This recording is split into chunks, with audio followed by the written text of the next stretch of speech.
Fala pessoal, sejam todos bem-vindos a mais um vídeo aqui do NS Futebol. Seguinte dia de Explicando, novo quadro aqui do NS Futebol para vocês. A gente vai falar sobre Fortaleza, deste incrível trabalho que vem fazendo o Vojvoda, ou pelo menos incríveis resultados, né? A gente já vem falando aqui algumas vezes que a avaliação de trabalho é muito difícil, mas a avaliação de resultado, de certa forma, é mais tranquilo de fazer.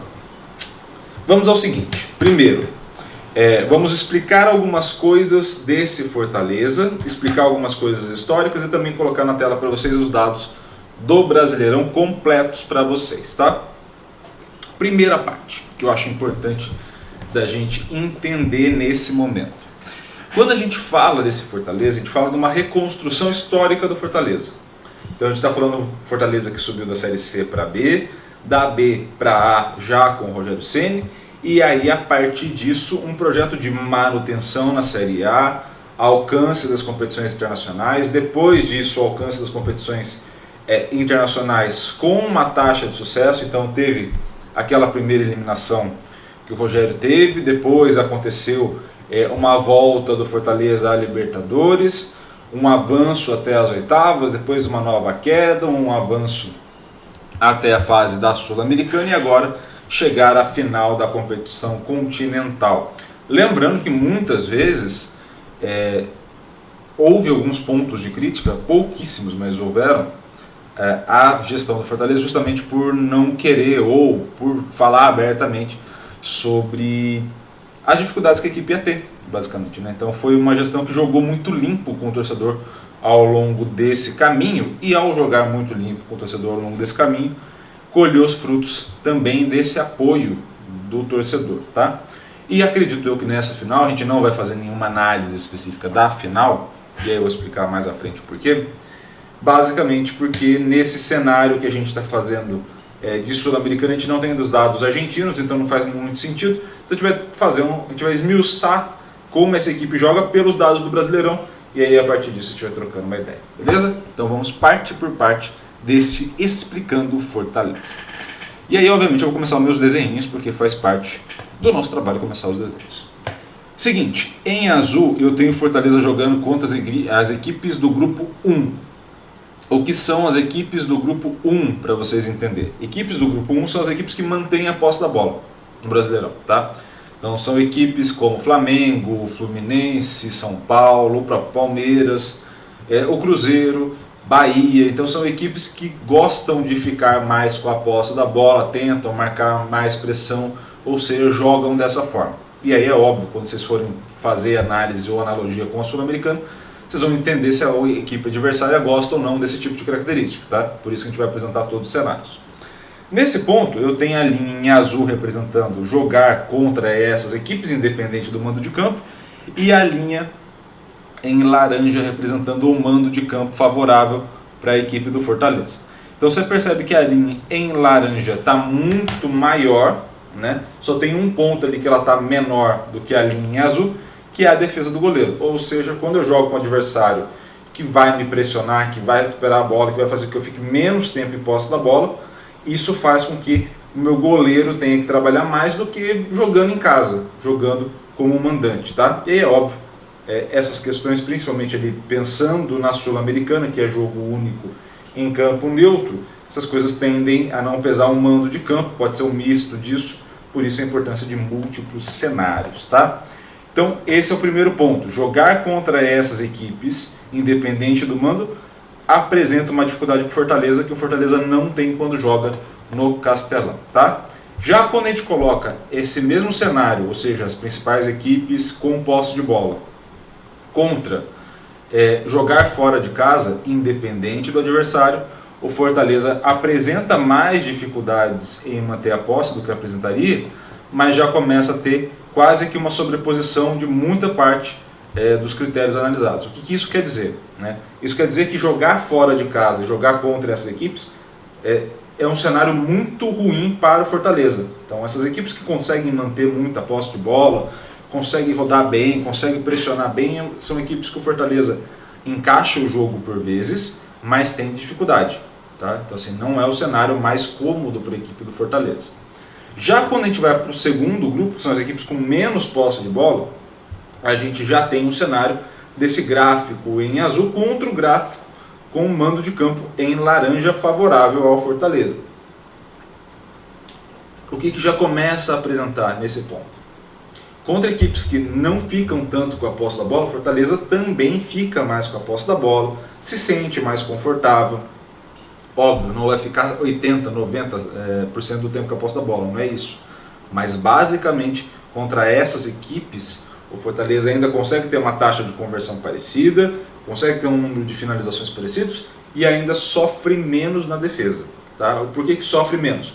Porque fica com mais jogadores mais bem posicionados. Quando recupera, não tem que acelerar tanto esse jogo, não vai ser marcado, e aí vai subindo progressivamente. Mais parecido com o jogo que teve contra o Corinthians. E aí você percebe, contra uma equipe parecida com o Corinthians nesse formato em azul, o Fortaleza vai bem, e jogando em casa o Fortaleza também vai bem. Então perceba como os dois cenários são característicos de sucesso para essa equipe do Fortaleza. Já esse mesmo cenário, olhando o mando de campo adverso, a gente já começa a entender que para o Fortaleza jogar contra essas equipes sem posse de bola é mais vantajoso do que jogar contra equipes com muita posse de bola. Lembrando que no Brasileiro a taxa de conversão não é muito diferente entre os dois estilos de jogo, ou seja, não necessariamente ficar muito ou pouco em posse de bola interfere diretamente no sucesso, tá? Mas a gente já pode observar um ponto que ele é muito importante, que tem uma característica onde o Fortaleza se encaixa melhor. Esse Fortaleza passa a se encaixar melhor justamente nesse cenário, onde a equipe não necessariamente fica com muita posse da bola, entra quase que por uma trocação ou marca mais baixo, como foi o caso do Corinthians, e é claro, jogando no seu mando vai muito melhor do que jogando fora de casa. Então, esses são os cenários que vão caracterizar. Numa competição que é campo neutro, você já começa a olhar muito mais o cenário em azul do que em laranja. Tá? Aí, Iago, é importante o cenário em laranja você colocar nessa análise? Por que é importante nesse caso? Basicamente porque em laranja você tem um cenário onde você vê o impacto das viagens, você vê o impacto da torcida, você vê o impacto do campo, de uma série de questões, e isso é importante a gente entender como que no campo neutro vai estar esse cenário do Fortaleza, se por exemplo ele aproxima de um cenário muito mais próximo de jogar em casa, ou se no campo neutro ele vai aproximar muito mais do cenário de jogar fora de casa, que é negativo para ele, tá bom? Quando a gente vai para a equipe do Fortaleza, a gente vai começar a destrinchar jogador por jogador, tá? E aí entender muito mais como funciona a dinâmica dessa equipe no coletivo, tá? Então você sempre vai ter aí na tua tela o overall do jogador, o impacto do jogador e o tempo, a porcentagem de tempo que ele ficou em campo no Brasileirão. Então para a gente ter uma análise também se os dados são bons, né, para a gente analisar e quais dados a gente pode, por exemplo, falar, poxa, não, tem pouco conjunto de dados, não é necessariamente assim, mas é só um indicativo, tá? Então, por exemplo, caso do João Ricardo, tem um bom tempo de jogo, 77% do tempo, impacto 65, overall 72, tá? Nesse cenário, você vê um goleiro que não vai contribuir tanto com passes. Então, esse é o primeiro ponto que a gente pode analisar, essa não contribuição grande com passes, mas uma contribuição mais com a progressão. O que isso quer dizer? Isso quer dizer que o passe é um pouco mais longo, não é aquele passe tão curto, mas é um passe um pouco mais longo. Aí agora, um chutão de qualquer maneira? Não necessariamente, mas é um passe mais longo de fato. Você pode ver que o passe está aqui, por exemplo, a progressão está mais elevada, ou seja, meu passe percorre mais caminhos do que a maioria dos goleiros, tá? Na recuperação ele vai bem e no impedimento do gol adversário também ele vai bem, tá? Não é um goleiro excepcional, não está no nível dos outros goleiros do Brasileirão, o Everton, o Lucas Perry, mas naquele nível de tabela que o Fortaleza está, ele é um dos melhores goleiros, tá? Então assim, tirando os goleiros das equipes com mais dinheiro, né, com as equipes com orçamento parecido ali com o Fortaleza, ele vai muito bem, tá? Então temos essa área de atuação e aí essa área a gente vai completando jogador a jogador para entender como se encaixam as peças dessa equipe do Fortaleza. Vamos ao segundo. O Emanuel Brits tem overall 69, impacto 21, o zagueiro, então assim, conforme você for saindo das pontas do campo, né, goleiro e atacante, você tem ali overall um impacto mais baixo e overall de acordo com a posição, tá? E tempo 83. A gente vai perceber que não é necessariamente um zagueiro de grande de passe e progressão, mas um zagueiro que vai ajudar muito na recuperação, né, seja por progressão ou por ação do adversário, e também vai ajudar muito nessa questão do bloqueio, tá? O que é muito importante. Se eu jogo muito sem a posse da bola, ou que eu aproveito os espaços mais livres e acabo ofertando a bola para o adversário querendo ou não, ter um zagueiro que consiga se posicionar bem e realizar o bloqueio é muito importante. E isso o Brits faz muito bem nesse Brasileirão.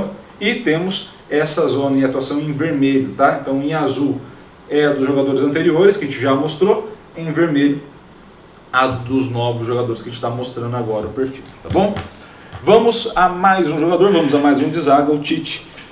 Não vai tão bem assim nos bloqueios quanto o Brits, tá? Mas vai muito bem nas recuperações e melhora no passe. Então eu tenho uma saída mais construída com ele, eu tenho ações de recuperação, desarme ou interceptação com ele, mas na hora de bloquear os chutes, aí eu conto mais com o Brits nessa ação, tá? Então são zagueiros de características diferentes, mas que vão se complementando nessa formação da equipe. E aí, ao colocar mais um jogador ali, você já vai percebendo que tem uma área formulada mais à esquerda, com o Brits mais à direita ali em azul, e mais aqui na parte de cima eu tenho já o Tite cobrindo bem o meu lateral esquerdo e também fazendo bem essa função de zagueiro, tendo um pouco menos de profundidade no campo, mas um pouco mais de largura para cobrir. Isso é importante a gente ir notando, tá? Vamos aos laterais. Temos na esquerda o Tinga, overall 61, impacto 16, lateral, né? Então, assim, o impacto no jogo ele é um pouco menor. Tempo 67, um lateral com muita boa recuperação. Então, para os laterais ele tem um índice muito alto. Participa bem das finalizações e da conversão para gol. Para um lateral também é muito difícil acontecer isso. E, é claro, tem menos participação em passe. Mas aí cabe um ponto, um adendo que ele é muito importante. É óbvio que as ações dos jogadores vão ser diretamente influenciadas pelo perfil e pelo modelo de jogo. Então, se a sua equipe não fica tanto com a posse, é natural que você não faça tanto passe, justamente por esse tipo de situação.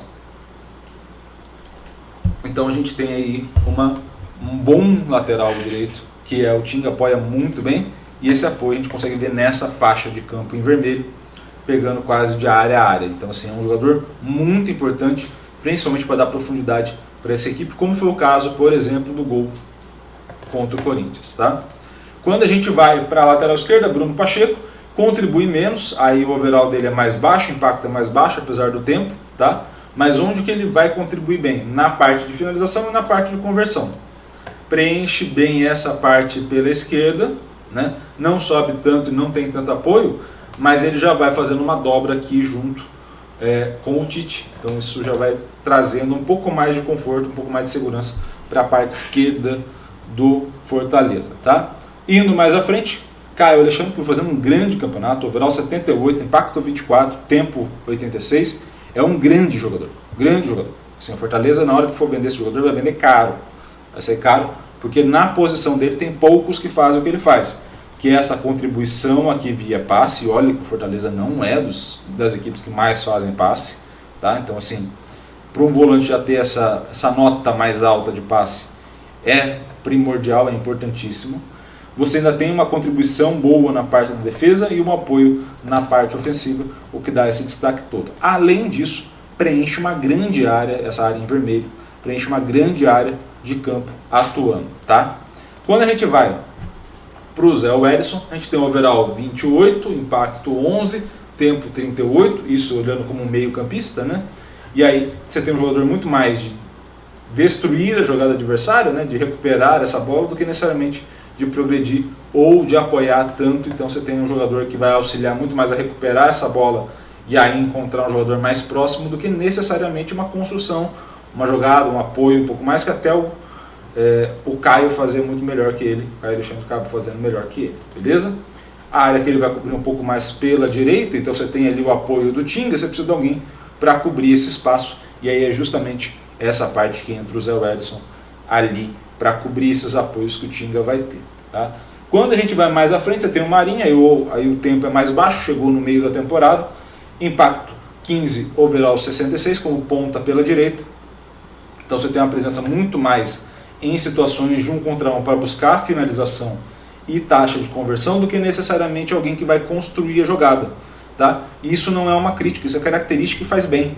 Então assim, você tem um jogador de 1 contra 1 pela beirada, que ainda vai te dar a opção de ir mais para o centro, tendo o Tinga passando pela direita, você faz uma dobra ali na parte ofensiva, onde você leva uma vantagem bem grande em relação ao adversário. Tá? E como que a gente consegue ver essa parte mais ofensiva, essa saída da ponta para o centro em direção à área? A gente consegue ver justamente no mapa de atuação dele, mais à direita, mas já pegando uma parte maior ali para dentro da área. Tá? Quando a gente vai ver a outra ponta, a gente tem o Guilherme, overall 24, impacto 12, aí um pouco menos, acaba contribuindo. Você tem um lado direito muito forte ofensivo, um lado esquerdo muito forte na parte de defesa, principalmente via bloqueio com o Guilherme, via recuperação da posse, e aí um pouco menos de situações que ele vai participar diretamente da finalização ou da conversão no Campeonato Brasileiro, tá bom? Quando a gente vai para a área de atuação, você percebe que ele já pega uma área de atuação similar aqui na questão da profundidade ao Tinga, né? E não pisa tanto na área. Por que ele não vai pisar tanto na área? É uma incompetência dele? Não, é uma questão estratégica. Por quê? Porque estão faltando 2 jogadores. Um deles é o Pochettino. Então você tem o Pochettino, que vai pisar na área atuando mais vezes, que vai finalizar bem, que converte bem para gol, que faz bons passes e progride bem em campo, e que vai preencher quase que totalidade dessa área, dessa zona de campo. E essa movimentação dele é o que gera espaços para esses jogadores, porque você tem um jogador de meio aqui que movimenta muito, isso acaba gerando mais espaço para esses outros jogadores. Quando a gente chega finalmente no Lutero, você tem o overall 51, impacto 51, aí o overall e impacto são mesmos, porque o jogador de maior impacto do Brasileirão é atacante, então todo mundo ali tem a mesma nota de overall e impacto para atacante, tá? Que é o Marcos Leonardo dos Santos, e tempo 57, um pouco menor também. Você tem um cara que chuta até um pouco menos, mas converte muito bem, além de, para um atacante, ajudar bem na marcação. Tá? Então é um jogador que contribui muito para a equipe e que preenche essa última vaga, esse último espaço que tinha aí dentro desse nosso mapa de calor, que é justamente essa parte mais centralizada. Então você tem aqui nesse espaço um jogador atacando bem o corredor aqui, que é o Guilherme.